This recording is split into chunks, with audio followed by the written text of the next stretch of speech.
Hello YouTube! We are back. We are back from the week of Monster Strike cards that we will never ever get in English.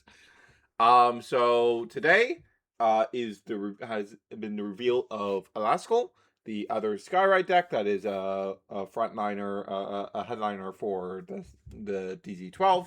Another deck I was really excited for. This one I was less confident in being good because like with Deeplands, like we knew like a lot of what the cards were going to do because of the manga. And going in I was like, okay, as long as these cards do this and they're not like costed to shit and the ride line is decent, this is practically guaranteed to be like a solid deck. And then they upgrade like all the cards. Alasal, the details are a lot more vague, so there's a lot more room for things to go wrong. There's also always the possibility of not getting the demon equip card, which is kind of really important based on what it's implied to do, because the Arua kind of hits like a wet blanket on her own. And if we're not able to really utilize the 20k shield mate unit the deck has access to, then what are we even doing here with this archetype? But let's get into it. After we talk about Alasal, we'll talk about like the whole week of cards of the day that we haven't talked about because of not covering the Monster Strike streams. But let's get into it. All right, Alasal time. So, of course, Alasal starter. It's a starter. It does starter things. Nothing much to talk about here. Then we have the grade 1, Raising Idea Alasal. When it's wrote on top of the grade 0, you get to reveal a grade 3 Alasal from your ride deck and put one Idealized Queen's Fort token into your order zone. So the set order is a order token, which is always really appreciated every time they do that. So this is idealized Queen's Fort. So in the manga, what this set order did, to our understanding, is that it rested itself to Soul Charge 2. That has been changed significantly. It is now, if you have a Alasal Vanguard, you can rest it to activate one of the following. You either take a normal unit from your drop and put into Soul, or you look at the top 7 cards of your deck, put up to 1 from among them into your Soul and shuffle, and if it was placed into the order zone this turn, you get to choose 2 instead. So technically speaking, on the turn it's placed, it does still Soul Charge 2. How much soul you're getting off this set order is significantly lower than what we thought. However, none of the soul you're getting from this set order is random, which is really good. Being able to toolbox your drop is super nice. And actually kind of really essential to how the deck's play patterns are looking.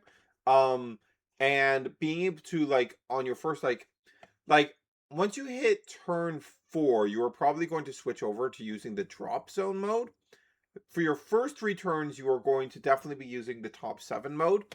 And that means that you are going to be filtering 4 cards out of your deck, which is really great. That's really good.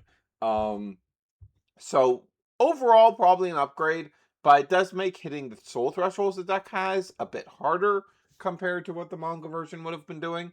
So like it's not all good, but like it's probably fine ultimately, and probably like overall like a really big upgrade. Then we have the grade 2 ride line, Strive Idea Alasal. It's Win Road on top of the grade 1.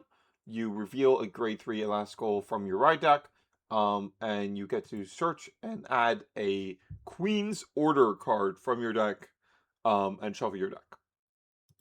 So that's really nice. So let's get into what the Queen's Orders do. There's 2 of them. We have this grade 1 Blitz Order, Vitalized Queen's Order. You can play it if you have a Alasal Vanguard. It puts itself into Soul, and you have the option to Soul Charge 1 Then you choose and call up to one non-sentinel unit without overtrigger from your soul onto the Guardian Circle, and it gets shield plus 5,000. And if it's a unit with Lialua in its name, it gets plus 10k instead. So Lialua, we'll get to it, but it's a 20k shield mate unit. So if you call it off this, it's going to be 30k shield. You can also call like any trigger, and it'll be like 20k to 25k shield, which is pretty nice. You will only go +1 soul on this if you do the random soul charge, which you don't necessarily want to be doing. So that's pretty all right. But you can also use soul fronts potentially and go +2 soul off this. If we're down bad enough for soul, we can end up doing that. I'm not sure in that being the route we want to go, but that is an option that's available. That is an option available to us. But the big thing with this card is that it's just a 30k shield with the Alua, which is very, very strong.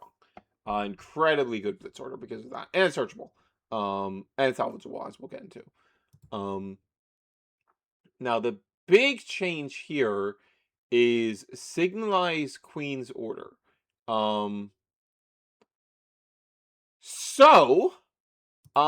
In very recent chapters of the manga, like the third most recent chapter, we saw the grades of these two orders, and when we saw those grades, this card was not grade 2. This card was a grade 3. So, like, seeing that, I was like, oh, that's certainly the finalized grades, right? Because it's that recent. But no, they actually changed this to a grade 2, which is a really big deal. Huge deal that this is a grade 2. It costs Counterblast 1. You put it into Soul, then you choose and call up to 2 cards with different card names from your Soul onto Rearguard Circle, and you get, if you have 10 or more Soul, all units in your front row get power plus 5k. So that's a very nice power gain effect, as well as a really good board building effect. Very, very nice. As far as soul thresholds go, we haven't actually... Oh, this is actually our first soul threshold. So the 10th soul threshold is the main one that we're looking for in this deck.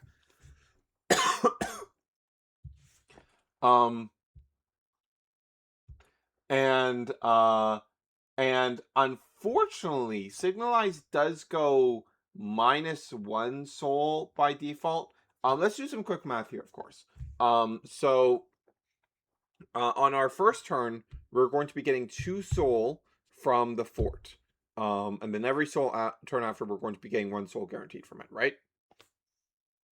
So before we start taking anything out, on turn 2, we are going to have 5 soul, and turn 3, we're going to have 7 soul.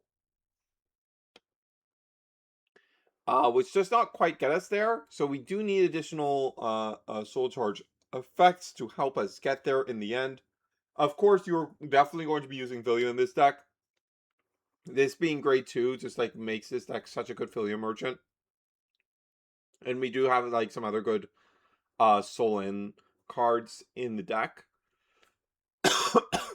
I bring this up mainly because one of the first places one's mind goes to is, oh, this is a really good Orians deck, because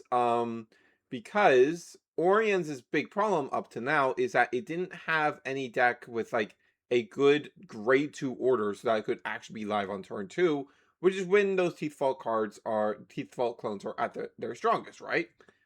And this is really good at getting to Orians, right?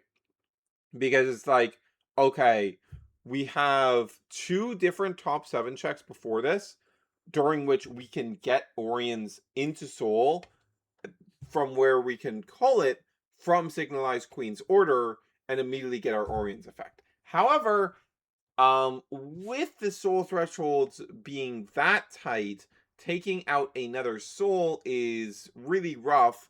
And also, Soul Blasting 3 for the secondary effect of Orients later in the game is a lot riskier, and like a lot of the value of the Teethfall clones is when they have a valuable second effect. And if we're just never using the second effect, well, it makes Orians a lot less valuable. So those are some things to consider with Orians. Orians is probably still worth exploring, but I do not think it's like a guaranteed shoo-in because of those issues. All right, let's move on from that. Grade 2, really, really good. Really, really good that this is grade 2. It gives the decks some really good early game ability. Like, even without Orians, you get to go, like, call out a grade 2 plus Philya. And that's just a 23k column. Philya is going to go back in, draw you a card. Like, incredibly good. Incredibly good. Very, very good card. Then we have the mate unit. Here it is. It's the Alua. Mate unit Alasal. You can only use it. You can only call it to Rear Guardian if you have an Alasal Vanguard. It's 10k power, 20k shield. Very basic. Shield is very good. Power, not so much. But I guess it's vanilla numbers, and like with enough power gain effects, we can solve that. Speaking of, let's talk about the card that solves the power gain issue for the power issue for the Alua. So, also, before we move on from that, should be noted, of course, that because this gives plus 5k to your front, the Alua will be 15, which means that it'll hit 28 pre-persona with a Filia behind it, which is really good numbers. That's like a place where you really want to be. That's a really solid spot to be.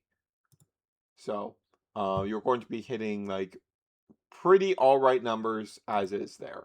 All right, let's talk about Venice Galza. So this is a double rare. We actually haven't talked about the grade 3 yet, but we'll get to it. Actually, no, let's just skip ahead to the grade 3. We've talked about the orders. We should talk about the grade 3. So Eternal Idea Alasal. So this actually got leaked early. So we've known about this, the effect of this card for a week. The English page leaked it. So when it's placed on Vanguard Circle, you search your deck for one of the Queen's Order cards and add it to your hand. And then if you Persona Road this turn, you get to search for 2 instead. So your ability to find the Queen's Orders is extremely high. Very, very good stuff. And then it has a once per turn. When it attacks, you counterblast 1, and you call a card from Soul onto Rearguard Circle. And then if your opponent's Vanguard is grade 3 or greater, you get to choose 2 with different names instead. And then if you called onto a rear with a unit already on it by this ability, you may put the unit that was on that circle into Soul instead. So you're not going to be losing stuff from your board that you have to call over, which is super, super nice. And this just enables 5 attacks, right? Very basic card. Gets you your Queen's Orders reliably. Gets you your multi-attack. Very basic boss grade 3, but it's just doing everything we need to be doing. Okay. With that context, let's get back to Venice Galza. So Venice Galza is a grade 1, double rare, 8k. So when it's placed on Rearguard Circle, you Energy Blast 3, and you choose and add a Queen's Order card from Soul to hand and Soul Charge 1. Very notably, this is not when placed from hand only. This is when placed from anywhere. So we can use Signalize to trigger this and get ourselves a Blitz order or get the normal order for next turn. Very, very nice. And then it replaces the Soul if we need to. No, it's a mandatory Soul Charge. Unfortunately, this is a mandatory Soul Charge, so you do have to do this one, which, like, is not ideal. That's not the ideal scenario, but we really appreciate this consistency. Like, this means that we are effectively never going to run out of our orders ever, because they always go to Soul after use, and then we can use our set order, throw this back in Soul, call it back out, get our order prepared again for next turn. So even if we're not finding our Persona Ride copies, we'll always have access to our orders, which is very, very nice. Then on rear, It has a keyworded effect, Arma Arms. During the battle phase, when during your battle phase, when your unit with the Alua in its card name enters a rearguard circle in the same column as this unit, so when it's called off of the on attack effect of Alasal, you can put this card face up as that card's Arma gauge. And then so basically you get to use this as a booster on a pre-Vanguard rearguard swing, and then throw it into gauge when you call out call this rested unit into gauge of Lialua. And then when it's placed into the gauge zone by the ability of Arma Arms until the end of your opponent's turn, the unit with this card as Arma Gauge gets continuous rear. This unit cannot be chosen by your opponent's card effects. So unless it's specifically like Bav or Varga, like most stuff, and like even Varga, like you have, well, no, you won't have the opportunity to intercept because they're always going to have Rokusei. But against anything else, this will be safe from removal, and you'll be able to intercept with your 20k. But more importantly, it then also gets power plus 1k for each of its soul. And if your opponent's Vanguard is grade 3 or greater, it gets plus 2000 instead. And this is until the end of your opponent's turn. So it has this power during your opponent's turn. So your opponent can't just go like Heart the Roost Shark, swing the shark into it to clear it so that you don't get the intercept. It's going to be too big for that. Now, you're almost never going to want to use this effect. Actually, I'll get into that in a bit. I'll get into that after we talk about the last card. But this is very nice power gain effect. This is like, if we're at the 10 soul threshold, that's going to be plus 20k on the Lialua. So it's going to be what, 35 pre-persona, 45 on a persona turn. So those are very, very good numbers. I'm doing that math right. Right? Yeah. That's the right math. So very good numbers, and we can of course get it bigger. If we're at the 15 soul threshold, which we do have stuff that cares about that, it is going to instead be hitting an additional plus 10k for 55. So the numbers get quite large. Which is kind of exactly what we need to be seeing here. This is the Demon Equip card I was talking about before. It appeared very recently in the manga. But the stuff that I was doing in the manga is like really essential to making the deck click, because it gets back your orders. We saw that effect in the manga. And then there was a vague effect about really boosting up the power of Lialua. And Lialua like really needs some extra power, a lot of extra power gain to actually be useful on our field, so we can have it on our field to intercept with its good 20k shield. So very good. Very good card. Very glad we got this. And then the last card is a triple rare support, Volcania. This is a grade 2. It gets all of the following effects. Three effects if you have a Alasal Vanguard. A lot of these are live on turn 2, it must be noted. Particularly this first one. When it's placed on rearguard circle, you may soul charge 1. If you did not soul charge, you may instead put a card from drop into soul. So that's very good. That gives us more ways to get our stuff from drop back into soul, so that we're not running out of the cards that don't put themselves back in. That being Lialua and our gargoyle friend down here, Venice Galza. When we start using Venice Galza, it's going to go into the arms, the gauge of Lialua, and then when Lialua leaves the field, it's going to leave with it. So it's not going to be putting itself back in soul. So we do need ways to, like, if we want to get both Lialua and this back into soul, we need ways to do that, of course.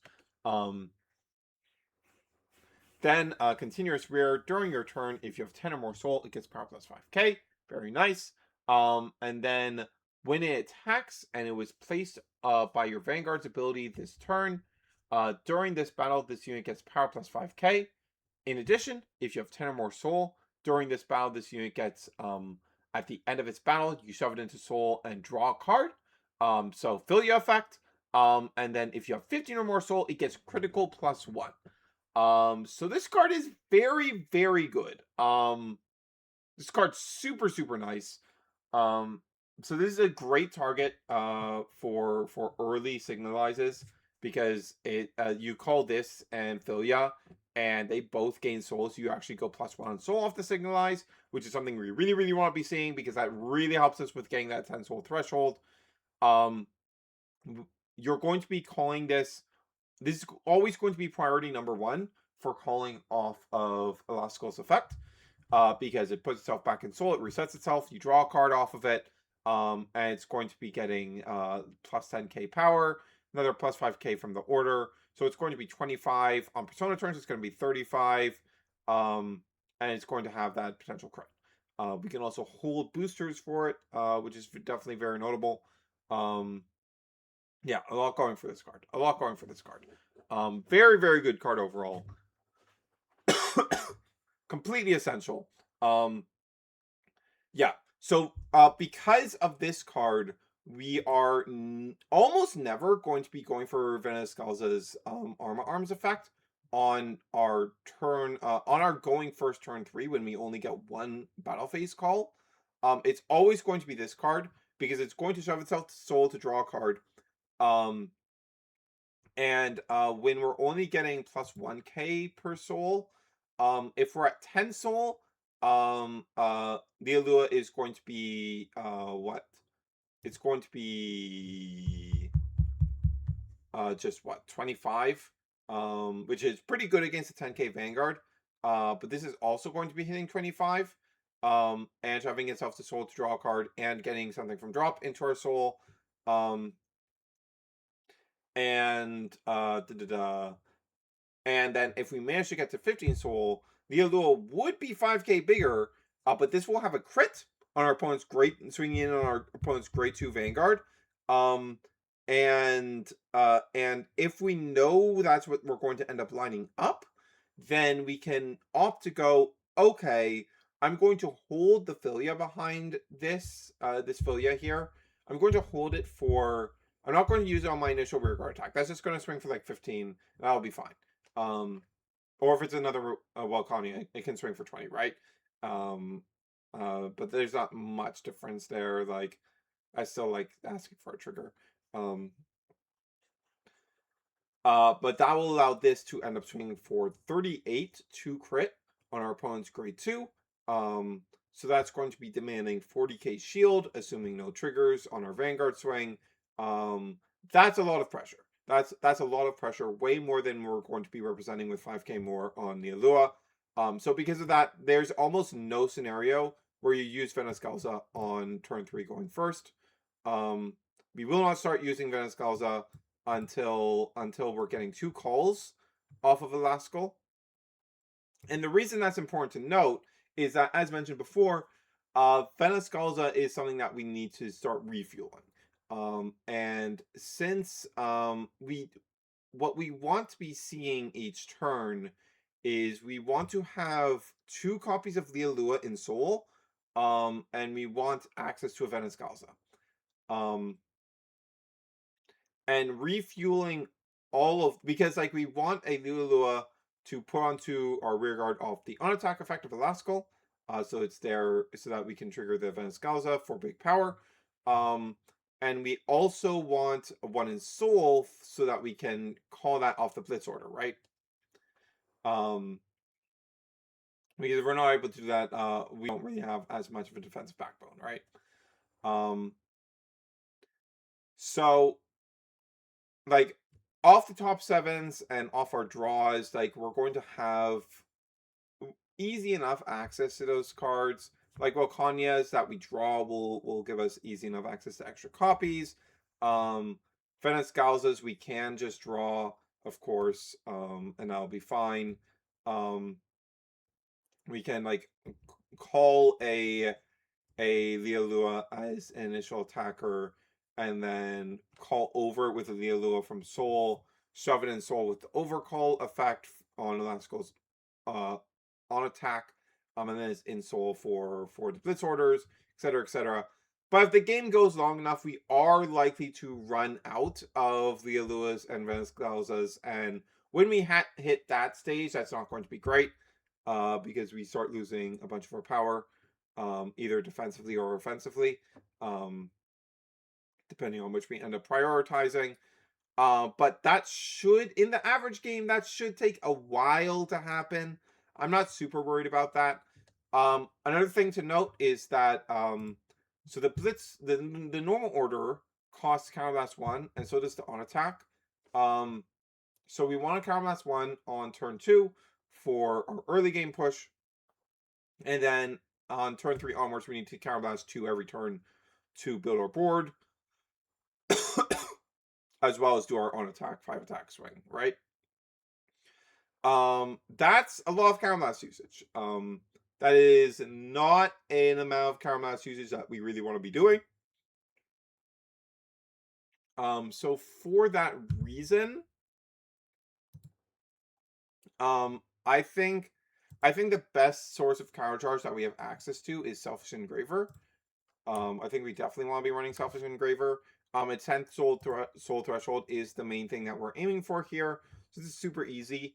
And if we need like a lot of counterblast back, like if we dipped into counterblast for something else, we also have the option of like calling it off normal order, just calling it from hand, attack with it, soul charge 1, and then call it again off of Alasal. That's not ideal because like the Selfish Engraver isn't going to be swinging for very much. Like Persona turn is going to be swinging for like 25,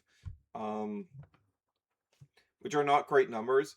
But it is kind of nice to have access to that capacity to countercharge twice in one turn cycle if we really, really, really need to. Like, we don't want to if we don't have to, but it's a nice option available to us. And also having the on-hit Soul Charge 1 can help us hit those thresholds. So that's kind of nice as well. So I think Selfish Engraver is going to end up essential. Just so that we are not running out of counterblasts, just that we're not getting starved. Yeah, it just lines up like exactly with what the deck really wants.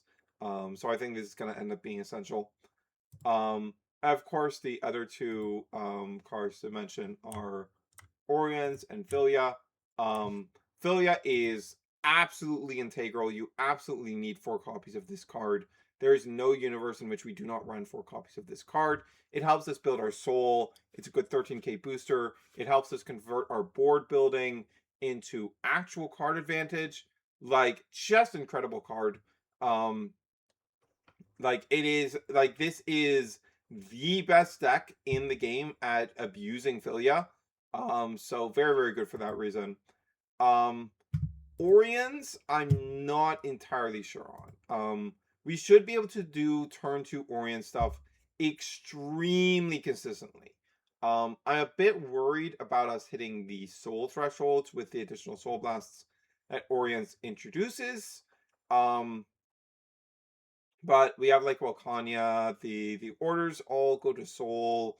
We have Philya. Like, it isn't too outside the realm of possibility that we have enough soul gain available that we can do this. And maybe in later stages of the game we can even go for the soul charge, the soul blaster to draw a card, right? And that would give us even more hand size, even more defensive capacity, which is not bad at all to have access to. But I'm not entirely sure about Orions. The other reason that I'm not entirely sure about Orions is, okay, so if we briefly go through it, so in a Vanguard deck, we need to immediately give 16 slots to our triggers, 4 slots to our Sentinel, probably a slot to our perfect card, right? Our Regala Speak, sorry. Right? So that's always 21 slots gone right away. So 3 Persona Rides, 4 of both the grade 2s that are in Archetype, 4 of both the grade 1s that are in Archetype. That immediately brings us to 19. Then if we're running 4 copies of both the orders, that brings us to 27. And then if we put into Engraver, that brings us to 29. that there's not space for Orians there, right? Now there are ways we can absolutely make it work, like we definitely don't need 4 copies of both the orders. We have more than enough access to the orders that we can get away with like 5 to 6 combined between them, like 3 normal, 3 blitz, or like 2 normal, 3 blitz, or like 2 normal, 4 blitz. We have a lot of easy access to the normal, so I'm not too worried about that one. Um, so like if we do that, we can if we do something like that, we can probably slot in 2 to 3 copies of Orians. We have a lot of top 7 checks to find it in time. So I'm not too worried about finding it in time. So like we can fit it if we end up wanting the card. I mean, it's definitely something I'm going to be testing out, see how it feels. I'm not entirely confident that Orians ends up making the cut. But it is like it does line up really well with the turn 2. Having a really strong turn 2 is super nice. And I would not mind that at all in any capacity. There is also, as I talked about before, the world where we run the soul fronts. Because that helps us build soul with the blitz order. So that's a possibility. But I don't know. We'll see. There's like it feels like there's more to lab out here. With Deeplands, like day of, I was very confident in what the build was going to look like. But this, I feel like there's going to be some labbing out to be done, because like you just do not achieve the soul that you need for your thresholds just automatically by the nature of like your Riot Iron set order. Like you don't just get there by default. So we'll see. We'll see. All right. Let's briefly going over all these cards of the day. Um, so Dark States first, fitting. Grade 2, when it's placed on rear from hand, and you have a grade 3 or greater Vanguard. Counterblast 1. Choose one of your opponent's rear guards in the front row. Throw it in Soul, and during this turn, it gets power plus 5k. This isn't too bad of a generic. This is a pretty nice like removal type generic. It has some annoying restrictions on it. But it's not bad at all. Also, set order, grade 2. When it's placed on the order zone, you look at the top 2 cards of your deck. You put the top 2 cards of your deck into this card's under this card face down as gauge. And at the start of your ride phase, you take a card from this gauge, put into soul, put the other into hand, and then you drop this card. It's 2 random cards off the top. This is really not that good. Like it's -1 to go and get -1 from hand to get a card from hand from deck the next turn, and go +1 soul. Like it's really not good. Really not good. Would be notably better as a normal order, but it's not a normal order, so it's not like a generic Orians enabler even. Then we have a story chat order, normal order. Energy Blast 3, you choose and call a grade 3 or lower from your drop onto rear, and then once it gets once per turn when this attacks a grade 3 or greater, and is the 5th battle or more that turn. This unit gets power plus 10k. So this has like no use case in Deeplands, in case you're wondering. This could be alright in something. I'm not sure what, but I feel like this could be okay in something. It's not the worst thing in the world. It's a decently interesting card. But it's a normal order that's pretty worthless in Zorga, so rip.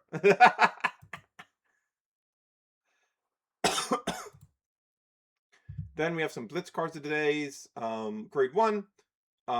When it enters rear from hand, if you have a grade 3 or greater Vanguard, and you do not have any other rares with the same name as this card, Energy Blast 3 and plus 10k. So that's a lot of conditions to get an 18k booster, and a pretty high cost, but 18k boosters are pretty solid, so it's not too bad. Then we have another grade 1. If you do not have any face-up cards in damage zone, it gets intercept, and it may intercept from back row. Definitely not good enough to be used. It's just like because like the grade 1 combined rusher we got a couple sets ago also does this, and is way better. like does a lot more than this. So definitely not worth. Um, and then we have a grade 3 normal order. You choose one of your rears, and it gets once per turn when this attacks a grade 3 or greater. Your opponent reveals 3 cards from their hand. Funny. Not an effect type of effect we see very often, but also not very good. Your opponent can just go, okay, I'll show you my drive checks. Yeah. Keter, if you have a grade 2, if you have a grade 3 or greater Vanguard, act once per turn. You can Energy Blast 2, retire one of your other rears, and you retire one of your opponent's rears in the front row, and this unit gets power plus 5k. Not the worst, but I feel like Keter has better removal options than this. Then grade 1, when it's placed on the Guardian Circle and you have 3 or more cards in your damage zone, it gets shield plus 5k. And if there are no face-up cards in your damage zone, Soul Blast 1, it gets plus 10k shield instead. 15k shield is like nothing to scoff at. It's not the worst thing in the world. But it's not super great either.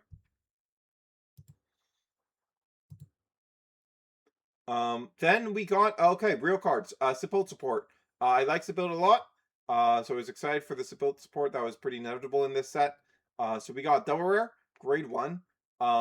In the drop zone, when you play a normal order and you have a grade 3 or greater Sibylt Vanguard, and you do not have any rares with the same name as this card, you can call this onto rear for just free. Super nice. Super, super nice. Sibylt appreciates some extra board building tools. And then during your turn, if your opponent's Vanguard is grade 3 or greater, and this unit is in mental pollution state, all your other units in the same column as this unit gets power plus 5k. So it's just a stat crack. But a stat crack that self-revives is pretty nice. Nothing mind-blowing, but it's pretty nice. And then grade 2. This is a rare Frenzy Feather Dragon. Once per turn, when this attacks a Vanguard and you have a grade 3 or greater Vanguard with Sibyl in its name. During this turn, it gets power plus 5k, and then you retire it at the end of this turn. You retire it and draw a card. So it's basically Boulder Axe, slightly different Boulder Axe to like fit with Sibyl's attack patterns. And when it wants the retires to happen. But this is a pretty nice card to have too. Like this almost certainly just slots immediately into the deck. Super super good. Yeah, both of these cards are super nice. Like them both a lot. They're not like anything super game changing for Sibyl, but they're like nice quality cards that definitely saw into the deck. Story check cards of the day. So, grade 2. When this unit is placed onto Guardian Circle and it's the 4th battle or more, Energy Blast 3. And during this battle, it gets auto when it's retired from Guardian Circle. You can put into Soul and shield plus 10k. It's pretty nice that this is both a 15k shield and a Soul In shield. That doesn't like happen like that often. Like normally the Soul In shields, that's like all they're doing, or maybe they're like 10k shield. But the energy cost on this is like pretty hard to justify. But like it's a nice enough card. And then grade 1, once per turn when this boosts and you have a grade. Oh, this is just this clown. When it boosts and you have a grade 3 or greater Vanguard with the clan icon, you soul charge 1. Then if your opponent's Vanguard is grade 3 or greater, it gets power plus 5k. As I've said before when talking about these cards, I would not be surprised if this this cycle ends up in one of the encounter decks.